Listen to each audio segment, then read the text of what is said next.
देखो बेटा, प्रश्न है किसी धारावाही वृत्ताकार कुंडली के केंद्र पर चुंबकीय क्षेत्र की तीव्रता ज्ञात करो।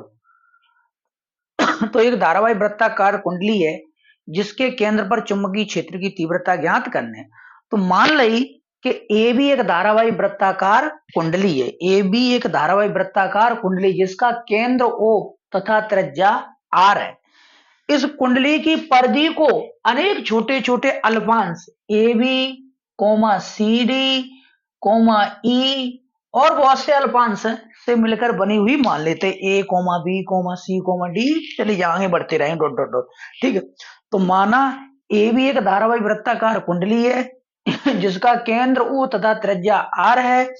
इसमें कैपिटल आई विद्युत धारा प्रवाहित हो रही है। इसमें कुंडली में क्या प्रवाहित हो रही है? कैपिटल आई विद्युत धारा प्रवाहित हो रही है।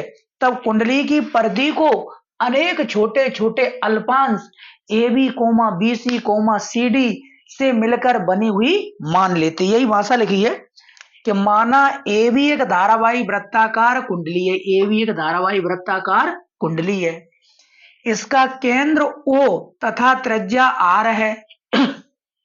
इसका केंद्र ओ तथा त्रिज्या आर है। इसमें कैपिटल आई विद्युत धारा प्रवाहित हो रही है। इसमें कैपिटल आई विद्युत धारा प्रवाहित हो रही है। तब कुंडली की परिधि को अनेक छोटे छोटे अल्पांश A B comma B C comma C D comma आगे और डॉट डॉट डॉट डॉट से मिलकर बनी हुई मान लेते हैं। तब बायो सावर्ट के नियम से, ठीक है, तो माना ए भी एक धारावाही वृत्ताकार कुंडली है। इसका केंद्र ओ तथा त्रिज्या आर है। इसमें कैपिटल आई विद्युत धारा प्रवाहित हो रही है। तब कुंडली की परिधि को अनेक छोटे छोटे अल्पांश A B comma B C comma C D आगे और dot dot dot dot dot से मिलकर बनी हुई मान लेते हैं। तब बायो सावर्ट के नियम की सहायता से, बायो सावर्ट के नियम की सहायता से क्या करेंगे? अल्पांश ए बी के कारण केंद्र पर चुंबकीय क्षेत्र की तीव्रता निकालेंगे। फिर अल्पांश बीसी के कारण कुंडली के केंद्र पर चुंबकीय क्षेत्र की तीव्रता निकालेंगे। फिर अल्पांश सीडी के कारण चुंबकीय क्षेत्र की तीव्रता निकालेंगे केंद्र पर। इसी प्रकार अन्य और अल्पांशों के कारण इसके केंद्र पर चुंबकीय क्षेत्र की तीव्रता ज्ञात करेंगे। तो देखो बेटा, बायो सावर्ट के नियम की सहायता से, बायो सावर्ट के नियम से अल्पांश एबी के कारण, एबी के कारण कुंडली के केंद्र पर चुंबकीय क्षेत्र की तीव्रता। अब सुनो बेटा, पहले अल्पांश के कारण निकाल रहे हैं, क्या कारण? एबी के कारण। तो पहली तीव्रता मान लेंगे डी बी वन बराबर म्यू जीरो अपॉन 4 पाई, तीव्रता का सूत्र होता बायो सावर्ट ने। आई डीएल होते, डीएल क्या होता है? अल्पांश की लंबाई। इसमें अल्पांश की लंबाई का है A B, A B sine theta upon क्या हो गया? R square. ठीक है, लेकिन वृत्त की त्रिज्या परिधि पर लंब होती है। हमेशा वृत्त की त्रिज्या है, ये परिधि पे क्या होते हैं? 90 को कोण बनाते, क्या होते हैं? लंबवत होती है, 90 कोण बनाती। तो वृत्त की त्रिज्या परिधि पर लंब होती है। तब थीटा बराबर कितने हो गए? 90 डिग्री। तो इसमें रख देंगे डी बी वन बराबर mu zero upon 4 pi I A B और साइन 90 अपॉन कितने गए? R square. तो डी बी वन बराबर mu zero upon 4 pi I A B sine 90 को मान 1 अपॉन आर स्क्वायर। तो डी बी वन बराबर mu zero upon 4 pi I A B upon क्या हो गया? R square. समीकरण नंबर 1 जी किसके कारण आई है? अल्पांश ए बी के कारण इसके केंद्र पर चुंबकीय क्षेत्र की तीव्रता। इसी प्रकार, इसी प्रकार अल्पांश बीसी के कारण कुंडली के केंद्र पर चुंबकीय क्षेत्र की तीव्रता। अब अल्पांश बीसी के कारण आ रही, ये भी कारण निकले बीसी के कारण, तो तीव्रता आ जाए डी बी टू बराबर म्यू 0/4 पाई आई, अब बीसी अपॉन क्या होगा आर स्क्वायर, समीकरण नंबर 2। इसी प्रकार इसी प्रकार इसी प्रकार अल्पांश सीडी के कारण कुंडली के केंद्र पर चुंबकीय क्षेत्र की तीव्रता। अब अल्पांश किसके कारण निकाले हैं, सीडी के कारण कुंडली के केंद्र पर चुंबकीय क्षेत्र की तीव्रता, तो क्या हो जाएगी डी बी थ्री बराबर mu 0/4 pi I C D upon are square, समीकरण नंबर 3। इस प्रकार होंगे आगे और अल्पांश आएंगे, डीई आएगा, ईएफ आएगा और अल्पांश आएंगे आगे dot dot dot dot dot, और अल्पांश के कारण चुंबकीय क्षेत्र की तीव्रता निकालेंगे। ठीक, अब अपन क्या करें, और अभी अल्पांश आएंगे आगे, अल्पांश बढ़ते चलेंगे और भी तीव्रता आएगी, पूरे यहां से लेके 1 अल्पांश 2 अल्पांश 3 अल्पांश, इस तरह अल्पांश होते चले जाएंगे, क्वाड्रेटिक नहीं आ जाएंगे। ठीक, तो अब क्या निकालेंगे, परिणामी तीव्रता। परिणामी तीव्रता क्या हो जाएगी, डी बी बराबर, या फिर बी मान लें, परिणामी तीव्रता क्या मान लें, बी। परिणामी तीव्रता बी बराबर D B one plus D B two plus D B three plus dot dot dot dot dot, आगे और भी तीव्रता जुड़ जाएंगे। तो देखना बेटा बी बराबर, अरे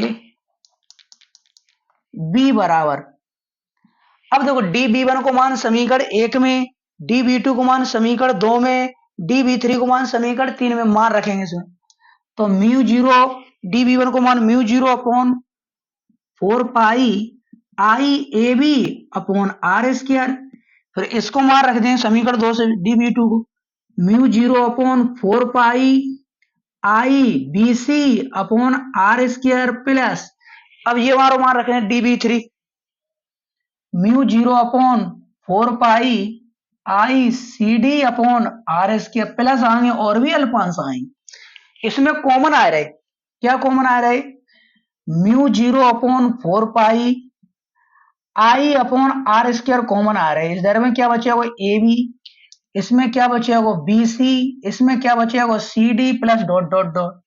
अब देखो बेटा A B B C C D dot dot dot घूम के बन जाएगी, वृत्त की परिधि बन जाएगी, तो देखो बी बराबर mu 0/4 pi I upon are square गुणा वृत्त की परिधि,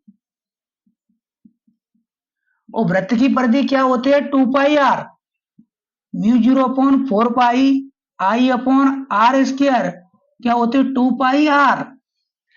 अब देखो बेटा आर सो आर वर्ग कट गया, तो बी बराबर म्यू 0/4 पाई और ये बचेगी 2 पाई, और क्या बचेगी जी आई 2 पाई, और ये आई अपॉन में क्या आएगा आर। ये चुंबकीय क्षेत्र की तीव्रता को व्यंजक है, इसका मात्रक टेस्ला लिख सकता हो, या वेबर बटे मीटर स्क्वायर लिख सकता हो, या न्यूटन बटे एम्पियर इंटू मीटर लिख सकते हो, कोई भी एक मात्रक इसमें से आप लगा सकते हो। इसमें दिख रहा है कि नहीं,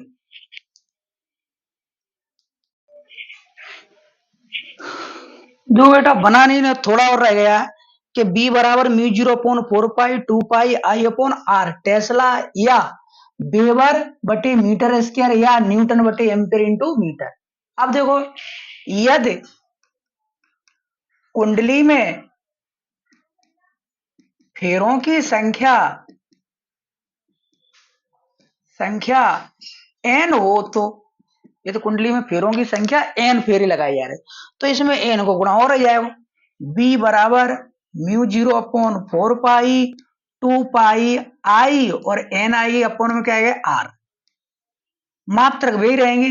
एक तो टेस्ला होता है चुंबकीय क्षेत्रीय तीव्रता को, या वेबर बटे मीटर स्क्वायर, या न्यूटन बटे एम्पियर इंटू मीटर, कोई भी एक लिख सकते हो। अब देखो परीक्षा में कभी कभी प्रभावित करने वाले कारक भी पूछ ले, प्रभावित करने वाले कारक या फिर बढ़ाने के उपाय पूछ ले। तो देखो बेटा प्रभावित किससे होगी, एक तो आर से होगी, एक एन से और एक आई से, तीनों से प्रभावित है। ये तो नियतांक है, 4 पाई म्यू 0/4 पाई नियतांक है और 2 पाई यू नियतांक है, इनसे प्रभावित नहीं होगी। तो नंबर 1 कुंडली में फेरों की संख्या एन का मान अधिक होना चाहिए, ठीक है। नंबर 2 एन का मान क्या होना चाहिए, अधिक। अगर एन का मान अधिक, एन का मान अधिक होना चाहिए, अधिक होना चाहिए, ठीक है, क्योंकि एन के क्या है ये समानुपाती है। नंबर 2 बहने वाली धारा कुंडली में बहने वाली धारा आई का मान अधिक होना चाहिए। नंबर 3 कुंडली की त्रिज्या बटेवारी संख्या क्या होना चाहिए, कम। कुंडली की त्रिज्या स्मॉल आर का मान कम होना चाहिए। यह आवश्यकता नहीं है, बताया दे रहा है कि बढ़ाने के उपाय या प्रभावित करने वाले कारक में आ जाए तो बटे की संख्या कम होना चाहिए, आर का मान क्या हो जाए कम हो जाए तो ये अधिक, आई का मान अधिक हो जाए तो ये अधिक, एन का मान अधिक हो जाए तो ये अधिक, ठीक है। थैंक यू, धन्यवाद। ठीक, देख लेना इतना हो रहा है, ठीक है, इतना ही कर लेना बस, ओके।